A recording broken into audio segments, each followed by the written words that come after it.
This is Taking Stock on Bloomberg. I'm Pimm Fox. Now, my next guest says that the technology sector has been under pressure lately.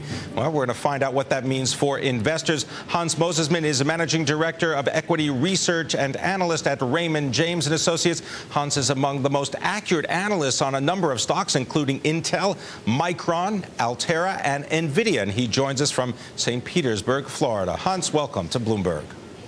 Thank you.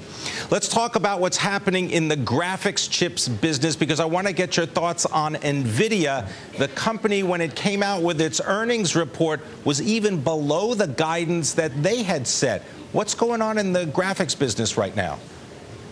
Oh, a couple of things. Europe and China have been hit dramatically by a slowdown, and what a lot of PC OEMs have been doing is that they've been defeaturing PCs. In other words, they can not use a graphics add-in card or chip and still sell the product at a reasonable price, but without that component, and the user can still have a PC. That has impacted Nvidia because they have the bulk of the market share in discrete graphics, and that's what's happened. Hans, is there a trend in the computer business that would have the graphics portion of the chip actually integrated into the overall chip composition rather than just these discrete chip units? Absolutely. About 10 years ago, Intel abandoned the discrete graphics market and started to integrate discrete functionality into the chipset. Now what they're doing is integrating into the microprocessor. That is the low end of the market. Most PCs, by the way, have integrated graphics today. While this has happened over the past 10 years, more and more PCs have discrete graphics solutions. For example, in notebooks, about 1 in 3 have a discrete graphics solution. So what's happening here in the near term is that you have a slowdown and an exchange rate dynamic that is leading OEMs in the short term to remove the discrete graphics solution. But fundamentally, the long-term trend is for PCs to continue to use graphics and discrete graphics at that.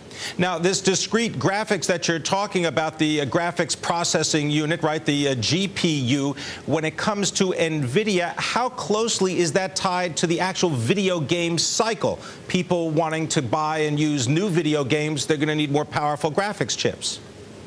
Yeah, I think it's a big, big deal. It's still going to be, and NVIDIA's exposed here to a lot of the games, the content that's available. There are some new games that are coming about. StarCraft 2 is a big, big deal in the gamer community. Look for that to be good for the high end of the market. There's another element that's occurring that's under the radar screen to some degree, is that PCs are starting to use graphics not for games, but for computing. So look for next generation operating systems like Windows 7, the operating system that Apple uses, that are starting to use graphics for things like decoding of high-definition video, for running the operating system. So that's a good trend, and it should be good for Nvidia and AMD, a key rival in this space over time. Now, Hans, so you've got a strong buy on the shares of Nvidia. What about their strategy of selling those higher margin graphics chips? Is that going to be under threat if we take a look a little bit further in the future, let's say to the October quarter?